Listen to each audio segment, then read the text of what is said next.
verses na magpapaalala sa atin, no, na hindi porke tayo ay saved na, kaya kakalimutan na natin ang gospel. Paalala natin ang gospel sa atin dahil lahat ng meron tayo ngayon ay galing lang sa grasya ng Panginoon. Sabi sa Romans 5:8, pinatunayan ng Diyos ang kanyang pag-ibig nang si Kristo ay namatay para sa atin. Okay, so let's sing on the first, second, and third.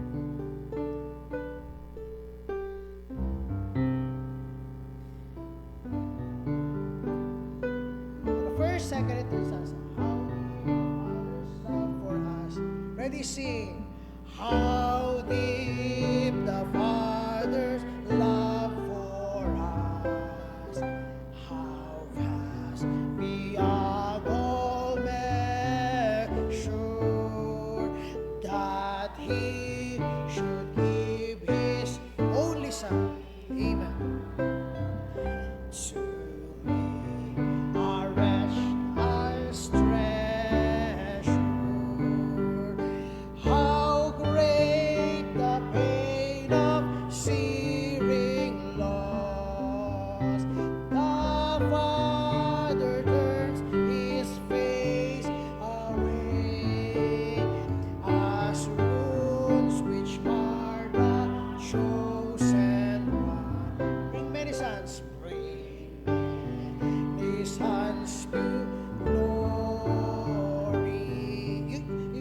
sa atin ni Kristo, no?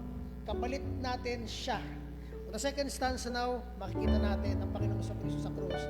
Behold the man upon the cross. Our sins, my sins, upon His shoulder.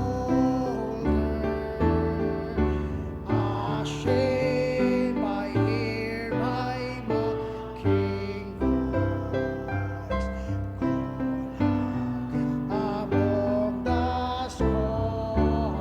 Ito yung ginawa natin sa salvation. It was my sin that held Him there until it was accomplished. His dying breath has brought me life. Amen. I know that it is free. Amen. On the last now, anong pwede natin ipagmayabang? Wala. I will not boast in anything. No gifts, no power, no wisdom. Ito lang ang pwede. But I will boast in Jesus Christ. His death, His resurrection. Why should I gain from this reward? I cannot give an answer, but this I know with all my heart. What is that? My wounds have paid my ransom. Amen. And the people of God say, Amen. Thank you very much. At huwag natin kakalimutan na ang grace ng Diyos ang nakapagdala sa atin kung nasan tayo ngayon. Kaya pasalamatan natin ang pag-ibig ng Diyos na pinadala kay Kristo. Ngayon po, let's get our Bibles. Tawagin natin si Pastor para sa ating pong message ngayong gabi. Okay, magandang gabi po ulit sa mga nakarating na mga warrior. At lagi natin pong pag-pray na yung ating mga kasamang mga warrior sa prayer ay hindi maabala. Ano po, at salamat sa blessing na yung dalawang missionaring babae ay nandiyan na naman. Okay, at siguro mamaya, Brother Raymond, makakausap mo ito. Ikaw tinatawag na rin sa isang lugar. Nauutusan ka eh. Okay. So, itutuloy na po natin nung ating na-introductionan nung chapter. Anong chapter nga ba tayo ng Psalms? Anong chapter na yon? Okay. Ano? 18? 19 tayo. Okay. Kasi yung verse 1, tingnan nyo, the heaven declares the glory of God. Kasi sabi nung isang magaling na commentator ng Bible, kahit ang mga priest, kahit ang mga pastor ay hindi mag-proclaim ng salita ng Diyos, the heavens will proclaim the glory of God. Yun po. Kaya minsan, nakakaya nga naman lalo pa tayo, mga nag-aaral tayo ng Bible, tapos hindi na tayo maasahan ng Panginoon. Okay, balikan natin ang ating verse doon sa, ano lang naman po ito, 14, di ba? Verse, chapter 19, verse 1 to 14. Okay, tayo mag-stay lahat at basahin na po natin, tag-pito, kaliwa, 7 naman din sa kanan ko. Okay, kayo po sa verse 1. Bilisan lang po natin. Ready, verse 1, begin. The heavens, handiwork. Verse 2, day, unto day, knowledge. O, tingnan nyo, araw-araw, gabi-gabi. Verse 3, there is no where the voice is not heard. O, tingnan nyo, talaga kahit maliit na salita, maririnig. Verse 4, and the words to the end of the world, and in hath set the tabernacle for the sun. Verse 5, which is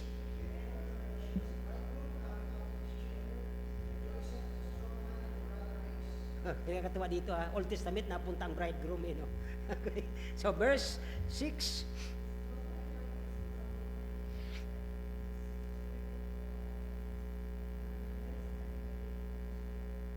verse 7, the law of the Lord, the testimony of the Lord is sure, being wise the simple. Ang ganda, di ba? Verse 8, the statutes of the Lord,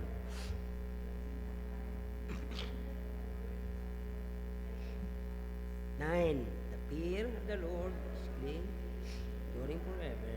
The judgment of the Lord true and righteous altogether. More to be, ye that find Lord, sweeter also than honey, and the honeycomb. 11, moreover,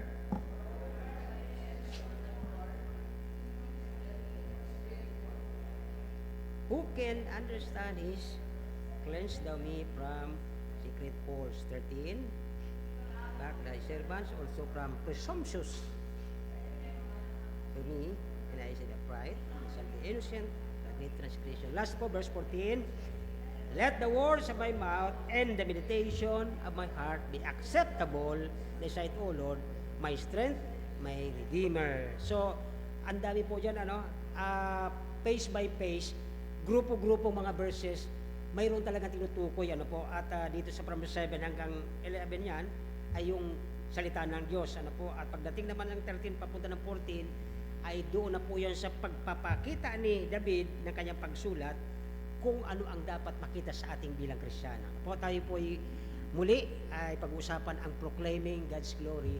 Let us pray. Nangilang Diyos, maraming salamat muli sa gabi ito, sa pagdating ng bawat isa. Nandito kami hindi para kung ano ang aming na-achieve, kundi magpapasalamat kami Panginoon, kung ano ang ipinagawa ninyo at ano ang aming nagawa dahil sa iyong binigay na kalakasan at pagpapatuloy sa amin na wala na kaming Panginoong ganito at wala kaming magagawa kung wala kayo sa buhay namin. Salamat po sa pag-iingat niyo po muli sa dalawang ito na nagpunta sa kanilang mga misyon at sana Panginoon ay patuloy niyo pong pagpalain ng bawat isa sa amin sa gabi ito na may maunawang pa kami sa aming pag-uusap na ito. Kayo po, Banal na Espiritu mangusap, bukas mo po ang bibig ng iyong preacher, wala po siyang kinalaman kung wala po kayo sa buhay niya. Maraming salamat po sa pangalan ni Jesus. Amen. Thank you very much po. Sa introduction natin noong nakaraan, mga kapatid, ay kung naalala nyo, na ito pong Biblia at sinulat lalo na ang Psalms, punong-puno ng poem, punong-puno ng tula at kung ano-ano pa tungkol sa Panginoon, na ang glory ng Diyos ay nire-reveal sa pamagitan ng 3 S. Number 1, i-reveal ito ng sky kung walang magpapagamit sa baba. I-reveal ito ng scripture dahil walang nagpo-proclaim So, yung salita niya, pag binuksan ng isang tao, mapoproclaim ang glory of God. And then, ang pangatlo, ang ating mga puso at ang ating mga kaluluwa, dahil tayo ay mayroong pagkakilala sa Diyos, ay hindi mo mapipigilan ang puso natin at ang ating bibig sa pagsigaw to proclaim the glory of God. So, yun ang ating naging introduction nakaraan.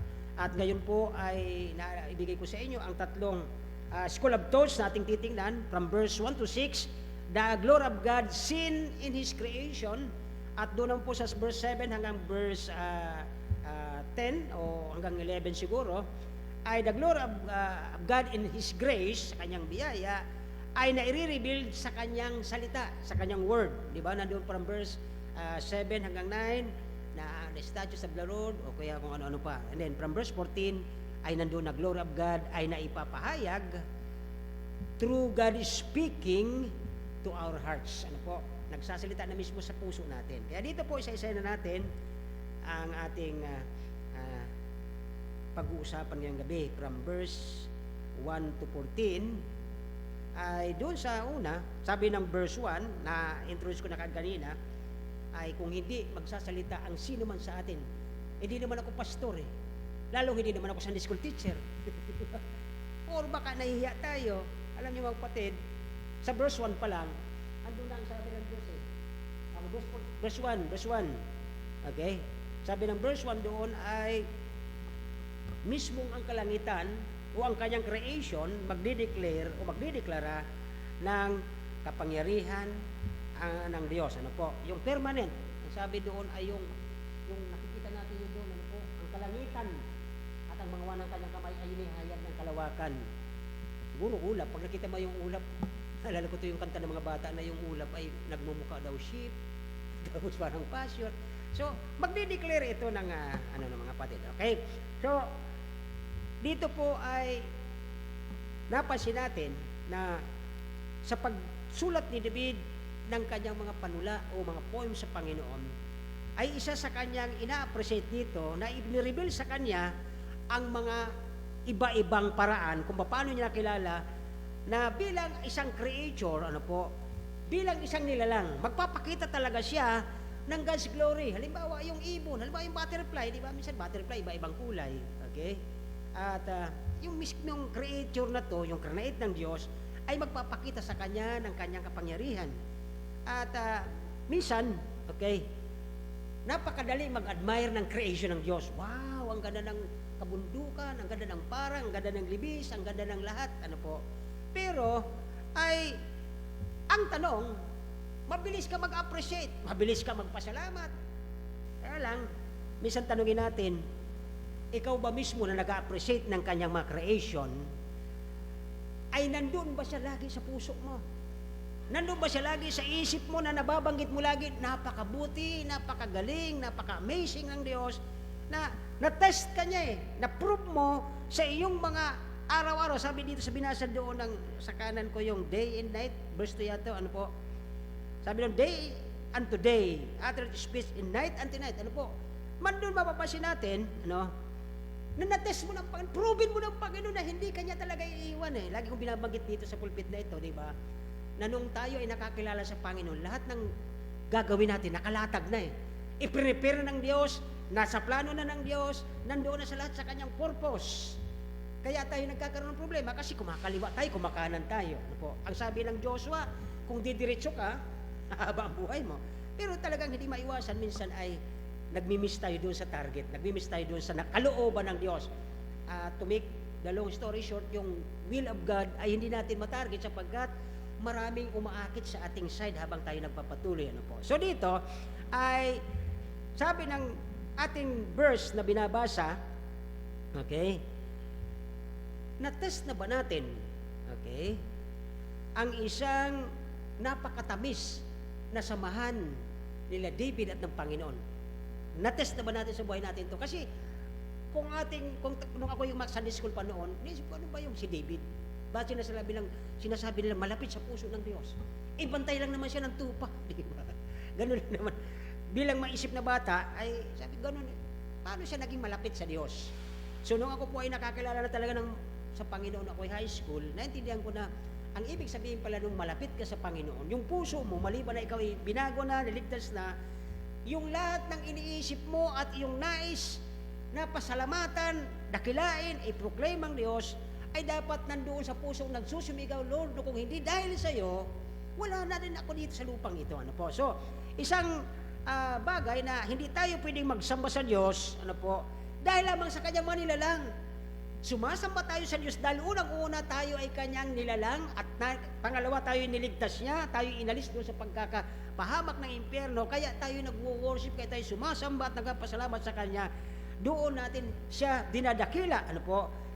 Dahil tayo po ay mayroong dakilang Diyos ng tagapagligtas sa ating mga puso. Kaya dito po ay sa unang punto na ating titingnan, the glory of God is seen in His creation. Sa revelation ng Diyos po dito mga kapatid ay nakaprepara sa kanyang creation ay nabasa muna sa scripture, sa Genesis, ang daming creation ang ginawa ng Diyos doon na naalala ko tuloy doon sa mga nilagay ng mga spiritual na writer. Ito naman mga gumagawa ng books na ano yun, yung secular na books, may pangontra sila. Diba? Nakwento ko na dito ilang beses na yata na nung ang dagat na pula ay hindi talaga daw yung totoong dagat na pula. Ang tinatawag daw na Red Sea, ang ibig sabihin, ito daw yung mababaw na sapa na mayroong tinatawag na reed. Ang reed daw doon ay yung dayami. Kaya daw yung tinawag na Red Sea kasi maraming reed doon. At ayun ang kanya doon sa book na yon. At pagkatapos, mayroon pang sinasabi na yun daw ulap na sa umaga dahil mayroon daw doon bulkan na nag-irap. Grabe yung panluluko na yun ng writer na yun. Pero sa biyaya ng Diyos, kahit anong gawin ni Satanas, sabi ko nga doon kanina sa Bible Studies, na kung si Kristo na nagkatawang tao, nagutom siya, nauhaw siya, ilang bisis siya tinukso ni Satanas, napaglabanan niya, sumagot yung mga nakikinig. Tayo mga tao na naniniwala at nananampalataya kay Kristo, na tayo'y iniingatan ng Diyos. Kaya ba nating takbuhan? May tumagot eh. Opo. Ibig sabihin ng unawaan eh. So, tuwa ako doon sa Bible study na although hindi ko sila inaalok na pumunta sa atin, kundi makilala nila muna ang Panginoon. Kaya dito ay doon sa creation na to, dapat na sila magpasalamat na mayroong story sa Bible na maraming maunawaan ng mga tao, hindi kinukontra din ng ibang mga writer ito eh. Ultimately, dito po si Christ ay para bang bilang tayong ating tagapagligtas, ano po, ay sabi nung Matthew chapter 2, naalala niyo doon sa tatlong magay, di ba, na nagbisita sa kanya, okay? Ay pinagsimulan nila yung star, creation ng Diyos yung star na yun eh. Bakit naman sa napakaraming star, yun ang parang may buntot na liwanag, na ang sabi ng tatlong mago na ito, na tatlong madudunong na ito, na kung ang nakasulat sa Word of God, doon sa kanilang mga prophecies, ay kung nasaan ang tala na mayroong parang radiance na sobrang liwanag, nandun isinilang ang Mesiyas, ang tagapagligtas. Kaya, through the creation of God, nag-proclaim ng glory ang Diyos sa pamamagitan ng star na yon na maliwanag na maliwanag. At isa sa bagay na hindi ko maintindihan, okay? Kahit makapangyarihan ng Diyos, hindi niya ginamit ang kanyang kapangyarihan sa hindi kalooban ng Ama.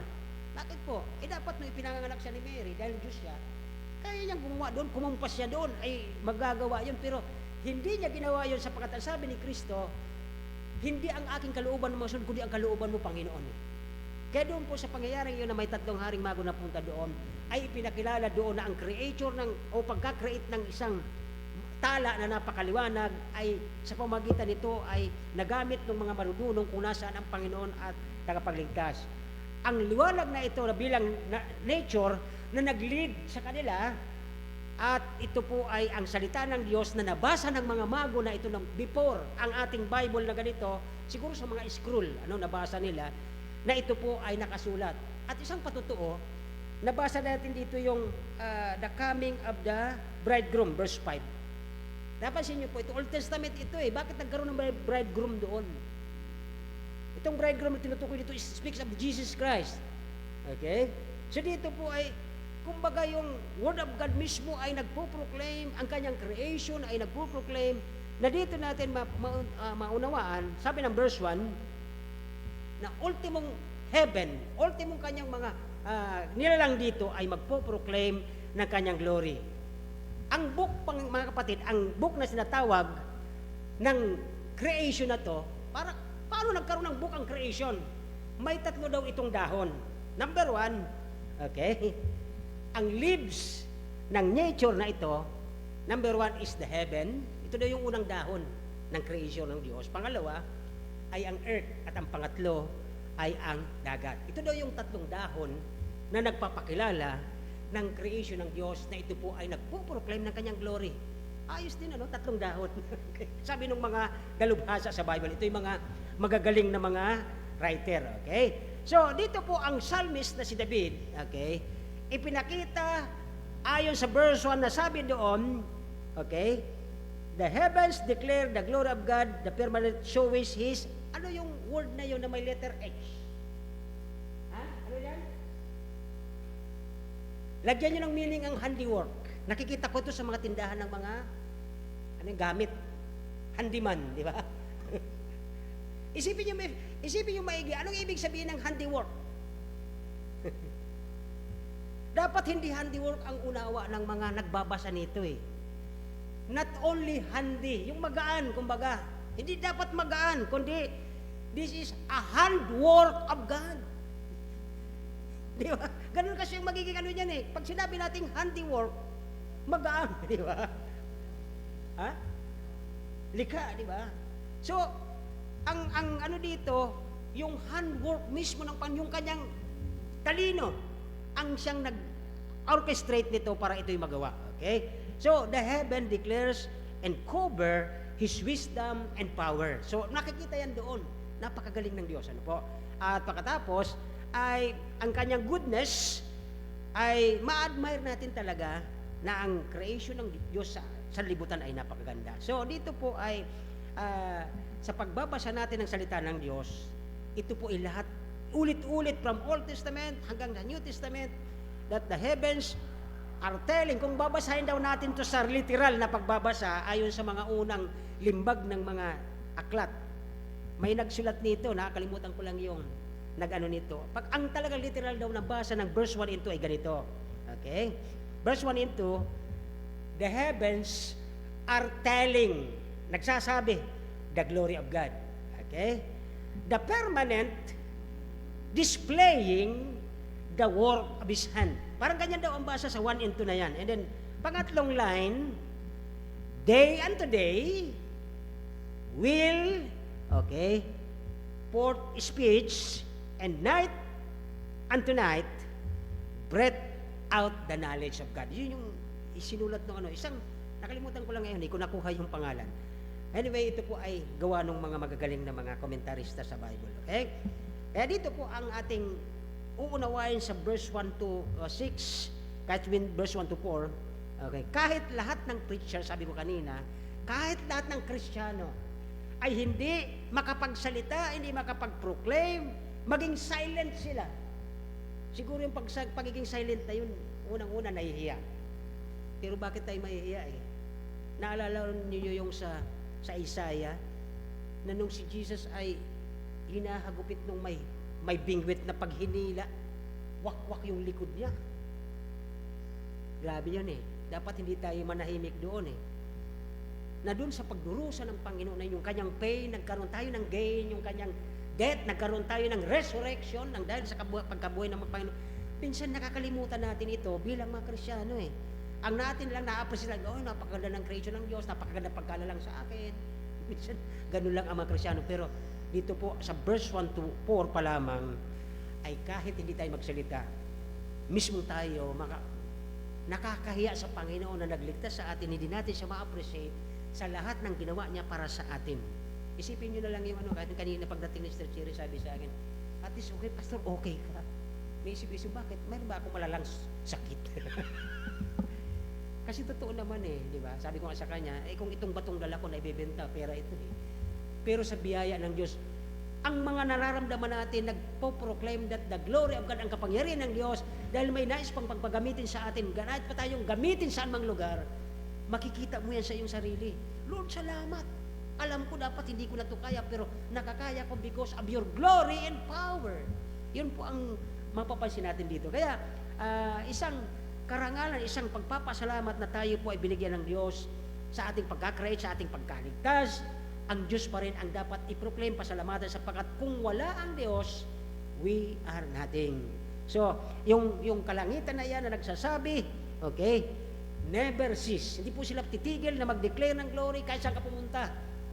Ang example dito ni David, kapag pumunta ka doon sa pasyalan namin dyan sa may, yung Green Hills ba yun? Yung makikita mo yung mga bundok. Wow, ang ganda! Di ba? Kahit yung mga nag-aakyat sa bundok, wow, ang ganda! Pero ang tanong, yung bibig niya nagpo-proclaim, wow, ang ganda! Pero minsan yung puso ng Kristiyano, wala na po, dry na eh. Ni magpasalamat, Lord, salamat, ako'y nakakalakad, ako'y kumakain. Ako'y nakapagbabasa pa. Pero ang worst, ay doon sa kinanta natin kanina, kung hindi lamang sa Panginoon pagdurusa, kung hindi siya dinurog doon, sabi ng Isaiah, na para bang baboy, parang isang tupa nakakatayin. Itong baboy, pagka dadalhin mo pa lang sa timbangan, kukunin pa lang sa kulungan, ay grabe na ang iyak eh. Pero nung si Kristo po ay nandun na, alam niya na ang mangyayari sa kanyang buhay na gagawin sa kanyang lahat na pagdurog, pagbugbog, alang-alang sa inyo at sa akin. Never siyang walang lumabas sa bibig niya. Siguro kung ako yan, doon pa lang sa bypass ng krus na may nagtatadyak sa akin, babalibagin ko ng krus na dala ko eh. Pero hindi po yung ginawa ni Christ because of you and me. Yun po ang minsan hindi natin ma-declare, hindi natin ma-proclaim. Pero salamat sa Diyos, sa biyaya na nangyayari sa paligid natin. Magulo na, may mga bagyo, may mga lindol, kung ano-ano, nag-iisip na yung tao, Panginoon, paano ka namin pasasalamatan? Sabi ng Matthew, their lips and mouth are saying, I am good, but their hearts ay napakalayo sa akin. Baka mamaya mga kapatid, tayo rin mga Kristyano ay gano'n na rin. Lord, salamat may trabaho. Lord, salamat ganito. Lord, salamat ganito. Pero yung pagsamba sa Kanya, wala na. At least may thanksgiving. Sabi nga ni David nung linggo, at least 3 beses kayo nagpipray. Agahan, kangalian, hapunan. At least may prayer. Pero hindi po yun doon ang hinahanap ng Diyos eh. Yung magpo-proclaim kanyang glory, ano bang ginawa niya sa iyo na nagkaroon ka ng ganitong buhay, nagkaroon ka ng langit, nagkaroon ka ng kaligtasan, nagkaroon ka ng safety, power, and lahat na. Nakakalimutan natin bakit? Sa dami ng blessing ng Panginoon, parang lumalabas, humahadlang na yung blessing doon sa nagbigay. Na-appreciate natin, Lord, salamat dito. Lalabas na naman yung dati nating, sanay kasi ito eh. Yes, lahat naman na tayo mga Kristyano, binago na eh. Pero minsan lumalabas yung kalukuhan nito eh. Bakit? Suot mo yan eh. Ang problema, hindi natin na napansin, nahihila na pala tayo ng ating flesh. Hindi na pala tayo totoong nagsasamba, kundi by, rituals na lang tayo. Okay? Sana wag naman mangyari sa atin. Yes, nakapagsisimba. Yes, nakapag-pray. Pero baka rituals na lang. Katulad ng mga Old Testament Jew, na puro sila ritual. Wala naman sa puso. Okay? So dito ay sa isang kasawiang palad. Okay? Ang Diyos ng creation, ina-admire na lang nila bilang Diyos ng kanilang karunungan na dahil sa mga katulad nila Plato, mga mga philosopher, at hindi na nila, okay, alam na sila ay dapat baguhin sa kanilang pamumuhay. Magaling lang sila mag-appreciate, pero ang kanilang mga puso at buhay ay hindi naman po nababago. Okay? Yun ang magiging problema.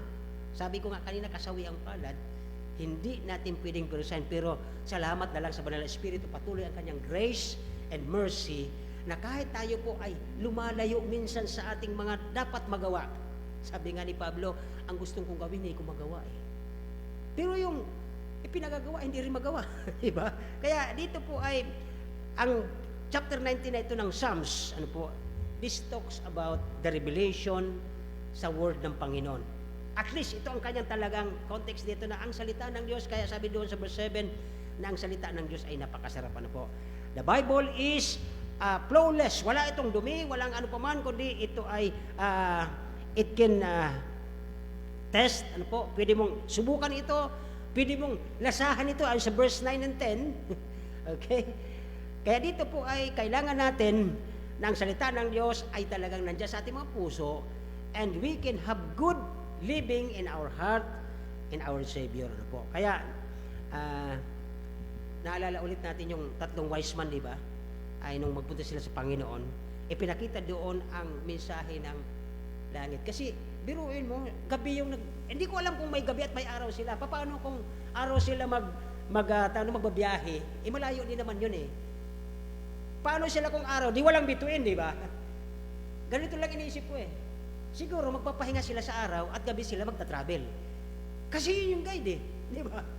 Kaya yung glory ng Diyos doon, mayroon doon pinapakitang wisdom at pagiging wise dapat. Bakit nagkaganon po ano? Ang siya lang nakakakilala, nakakaalam ng sign na yon, ay yun lamang po ang makakatagpo sa ating mga normal na mamamayan. Sino lamang ang nakakakilala sa Diyos ng totoo? Yun lamang kanyang mga pinili at sariling tao. Hindi naman po pwede yung iba eh. Di ba sabi ng Biblia, hindi mo naman makakilala ang Panginoon kung hindi sa Kanya, sabi ng John chapter 10 eh. Kaya ka hindi naniwala kasi hindi ka isa sa mga tupa. So hindi niya yun matatagpo ang liwanag na yun, hindi niya yun makikilala. Iyon po ang, di ba? Iyon po ang magandang doktrina ng Bible doon. So, dito ay nakita nila ang mensahe sa langit. Doon, hindi yun. Magaling sila magbasa eh. Oo, yan na yung sinasabi na nababasa ko. Ano po. Kaya sa atin, ang aga pa, tulog na. Mukhang hindi natulog sa kagabi yan, ha? Nasa star pa lang ako, wala pa ako sa moon. Okay. So, sinundan nila yung star at ang liwanag ang nag-lead sa kanila. Okay, ito yung kinanta kanina. Diba? Ang liwanag ng Diyos, ang kanyang righteousness, ang maglilid sa atin kung bakit tayo kahit saan na tayo mapunta, dahil Kristiyano ka, may kakilala ka eh. Sabihin na natin, mayroong nagsasabing, Kristyan din kami. Pero matitrace mo yon doon sa kanilang pagsasalita kung paano sila mag-worship eh. Paano nila kakilala ang Diyos. Okay? Lalabas at maglalabas, magmamanifest talaga yan. So, dito po, they follow the star and lead them. 10 minutes na lang. Hindi ko talaga ito kayang ubusin mga kapatid. Okay? So, sa Old Testament priest, ang sabi nila, okay, di ba yung mga Hudyong mga priest doon ay naka-scroll ito at nababasa nila ito. Okay? Sabi nila doon, when the Messiah will be born, okay, they went and worshiped Him. Sa tingin ko, hindi naman po ito kasama eh. Bakit po? Yung tatlong mago lang ang nakarating noon eh. Kaya nga, bakit? Sapagkat nagbigay na ng batas yung hari nung malaman ito na yan doon na ang prophecy, nag-umpisa na itong si Satanas magkontra eh. Kaya malamang hindi talaga nakarating yung iba. Yung tatlo lang. Okay? Malamang, hindi ko sinasabing dogmatic yun. So, the word of God o the writers, yung mga nagsulat noon, ay nireveal nila na ang glory ng Diyos ay mayroong iba-ibang way. Sabi ko sa inyo, ano po, na napakadali mag-admire ng creation ng Diyos. Okay? Ang tanong, pinagtiwalaan na ba natin ng Diyos? Madali lang tayo mag-admire. Wow, ang galing ng mga buhay ng mga Kristiyano dyan. Ang galing. And by the way, mga kapatid, naalala ko tuloy, ano po, mayroong isang kapatid tayong nagpa-pray sa akin doon sa bata at sabi kasi parang sinasaniban, ano. Anong oras yun tumawag? Ako nagulat, kinabahan ako kasi hindi ako handa nung araw na. Ang prayer ko alas 3, alas 4, hanggang alas 5 lang eh. Dumating yun, hindi ako handa. Nakita ko na kagad yung tawag. Kaya nung nagpipray na ako at kinakast out ko na, alam nyo, narinig ko iba yung sinasabi. Pero tinuloy ko pa rin. Panginoon, hindi ko po ito kapangyarihan, kundi ikaw ang may kapangyarihan na kahit ganito. Kaya nung bandang hapon na, di ba, tumawag ulit. Alam nyo, tiningnan ko sa mata yung naka-video call kami. Tiningnan ko sa mata, maayos na yung bata. Panginoon, hindi po ako yun eh. Ikaw yung ginamit doon. Okay? Kaya dito kung bakit ko naalala ito, okay? May mga taong gustong magpakilala na sila totoong Kristiyano. Nagsasabi sila na Kristiyano sila. Papaano kung ang kanilang puso at buhay ay hindi naangkop sa Diyos? Okay? Delikado po yun eh. So dito ay nagtitiwala ba tayo sa Diyos? Okay? Nasubukan na ba natin lahat ito? Kaya mga kapatid ay harinawa, magkangklud muna ako ng saglit. Okay? Sapagkat hindi ko ito kayang ubusin. Tingnan natin ang verse 5. Okay? Ang isang magkahiwalay na laging nag-aaway, ang sabi ng magagaling na mga komentarista, para daw magkasundo ang laging nag-aaway, nagka-clash na itong dalawang pamilya, halimbawa, ay magkaroon sila ng marriage. Inisip ko, ayos din itong mga writer na ito eh. Paano kung hindi umugma? Okay? Ito pala ang ibig nilang sabihin. Kasi nabasa ko lang dito, inilagay ko lang din para isang sample po. Okay? Make some marriage between them.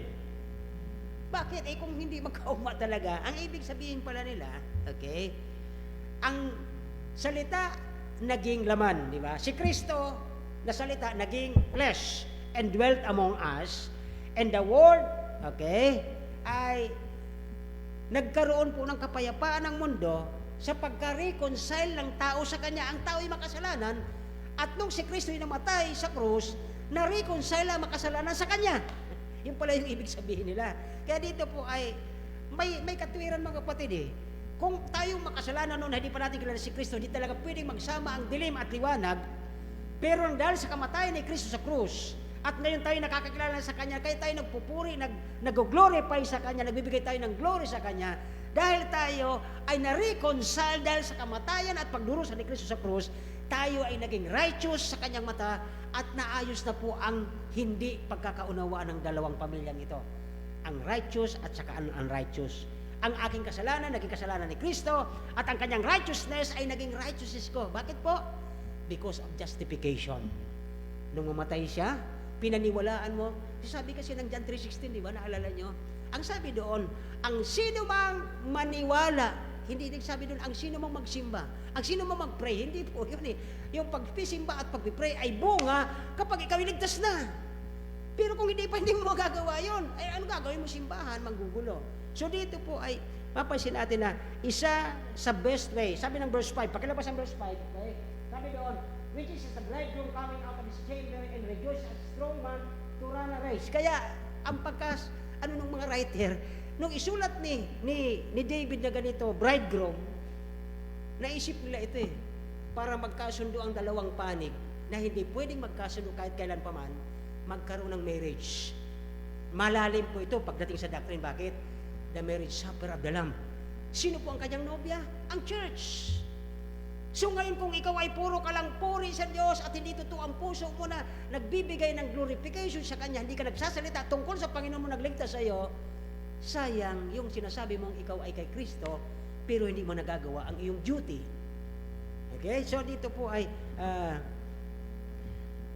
naging tayong righteous dahil sa kamatayan ni Kristo because of justification. Ano po? Wala siyang kinalaman sa kasalanan, wala siyang kasalanan, at tayo pang talaga makasalanan, at ginawa siyang propitiation, pang-alis galit doon sa Ama na nagalit sa makasalanan katulad ko at katulad nyo. Si Kristo namatay doon para maalis ang galit ng Diyos. Ang tawag doon ay propitiation, kapalit ng galit ng Diyos, nabura yung galit niya sa kasalanan ng dahil sa kamatayan ni Kristo. So dito po ay sabi doon ng Biblia na siyang walang kasalanan, naging makasalanan dahil sa akin, at ito po ay nagkaroon ng righteousness. At ang tawag sa ating ngayong mga Kristyano ay we are in Christ. So kaya dito po sa verse 6, i-close ko na muna dito sapagkat bigyan natin ng halaga ang prayer. Verse 6, sabi ng verse 6, wala pa dyan, okay? Sabi ng verse 6, He's going forth in from the end of the heaven, and a circuit at the end of it, and there is nothing hid from him thereof. So ano bang ibig sabihin? Okay? Ang paraan ng Diyos sa grasya, okay, ay talagang sublime, napakadakila.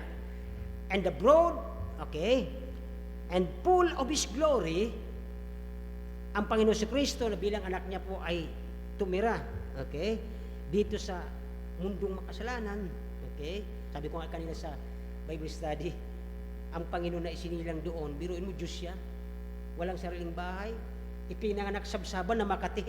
Hindi ko sinabing ganun diretso, sabi ko, saan nga po pala ipinanganak ang Kristo? Sa sabsaban po. O biruin nyo, ako nung pinanganak ako, may kumot man lang kaming luma, pero ang Panginoon natin, naipanganak doon sa Makati. Di ba? Itong Hesus-Kristong ito na tumira sa mundo na makasalanan, okay, ay doon po natin siya magkakaroon ng brightness, na nagkaroon po siya ng mga katulad natin ng mga tagasunod na nagliliwanag lalo dahil tayo po ay mga ilaw na ang ating liwanag ay dapat hindi tatakpan. Okay? na tayo nag-rejoice because of our Jesus Christ na ating Savior. Bilang siya po ang nobyo, tayo ang nobya. At ito po natin mapapansin na nagkakaroon tayo ng enlightenment, understanding doon sa kalagayan ng ating buhay spiritual na hindi lamang po nagsasalita, nagpupuri, naglalahat, kundi dapat makita rin sa ating puso, magmula sa ating pinakakaluluwa, nagpupuri, nagbibigay glory sa Diyos sa lahat ng antas, sa pagsasalita, sa pagkilos, sa paggawa, na ang sabi nga sa mga madalis na nababasa natin sa mga books, walk your talk. Pero ang katotohanan, minsan ako rin bagsak doon. Lahat naman tayo bumabagsak doon sa walk and talk na yon. So, kaya dapat mahalin natin ang katotohanan. Alin po ang katotohanan? Na dapat magbigay tayo ng glory sa Diyos bilang tayo ang kanyang mga ilaw. Kasi tayo na po ang testimony natin. Ang Panginoon nagpiprepare na eh. Malapit na tayong tawagin. Paano kung yung ating patotoo ang hindi maganda? Bilang conclusion, naalala niyo po si Lot kung bakit nag-mediate sa panalangin. Nanalangin si Abraham, Panginoon, huwag po kayo magagalit. Kung mayroon pong 50 na mananampalataya, hindi niyo po ba susunugin ang makasalanang mundong ito kasama kami? Sabi ng Panginoon, kung alang-alang sa 50, hindi ko kayo sutunawin. So nag-bargain, di ba? 50, 45, 40, 30, 20, at ang pinakuli ay 10. Sino ang pinagpipray ni Abraham? Ni Abraham, ni tama, di ba? Sino ang pipray niya? Mag-asawang Lot, 2 manugang, 2 babae na asawa ng 2 manugang at 2 dalaga. Sino itong 2 natitira? Sino? Mga magkamali kayo rito. 8 na sila, di ba? Ang pamilya ni Lot, 8. Sino itong 2? Sino? Ayun. Di ba si Abraham nagpipray, saka yung misis niya. Di ba? Genesis chapter 19. Ito po ang dahilan. Kung ang ating patutuo, kaya po nagkaganoon na hanggang 10 lang, misis nga ni Lot, hindi pa eh. Bakit po? Ito po ang sabi ng Biblia. Because na hindi maganda ang patutuo ni Lot sa lugar, kaya wala halos naligtas. Gano'n din po ba tayo sa lugar natin? Di ba? Hihintayin ba natin na bunawin ng Panginoon ang lugar na ito na tayo lang dahil sa hindi magandang patutuo natin? Amen po ba? Okay?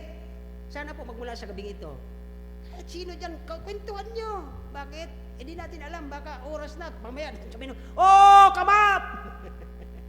Hindi naman tayo magtatrabaho pa doon papataas na tayo So yun po ang dahilan dito sa nagpo-proclaim ang mga tao, Lord, napakaganda ng creation mo. Pero yung kanilang puso at ang kanilang testimony ay very poor. Kaya, makakalungkot man na sabihin, sabi ng Panginoon, sige, kung alang-alang lang dyan sa 10 na yan, hindi ko na yan sugunawin. Mayroon po tayong pagpipray ngayong gabi. Sana po kasama doon ang ating mga mahal sa buhay at kaibigan. Amen? Sana po ay isa to sa lahat. Tayo po yung magsitayo, tayo mag-close dito sa, nasa ano pa lang po tayo, hindi pa natin itatakal ang verse 7. Nasa 1-6 pa lang po tayo. Next Wednesday na lang po siguro. Okay? Tayo po ay manalangin. Nakilang Diyos, salamat po na maraming nagpo-proclaim, maraming nagsasalita, nagsusumigaw na napakabuti mo, napakaganda ng mga creation mo. Pero minsan ang kanilang mga patutuo, ang kanilang mga sinasabi ay malayo sa iyo, ang kanilang mga ginagawa ay taliwas sa sinasabi ng kanilang mga bibig. Panginoon, huwag niyo po kaming isama sa ganoon. Tulungan niyo kami, Panginoon. Mahabag ka po sa iyong mercy at sa iyong kahabagan, Panginoon. Bigyan niyo po kami ng patutuo, hindi katulad ng aming na banggit kanina na si Lot, na imbis maipakita ang pagiging Kristyano, ay inuna ang kanyang sarili, ang kanilang gusto, ang kanilang kung paano siya aasenso at paano siya yayaman. Tulungan niyo po ang simbahang ito. Revive niyo po kami. Kayo po ang manguna, kayo po ang masunod. Hindi po ang aming mga gusto, hindi ang aming mga scheme, hindi ang aming mga plano, kundi kayo ang magpalago, kayo po magbigay ng power, kayo po magbigay ng kalakasan espiritual, bigyan niyo po kami ng endurance, Panginoon, na hanggang sa kaduluduluhan, mapagtangkapayan namin ang mga pagsubok sa buhay, sa pangalan ni Jesus. Amen.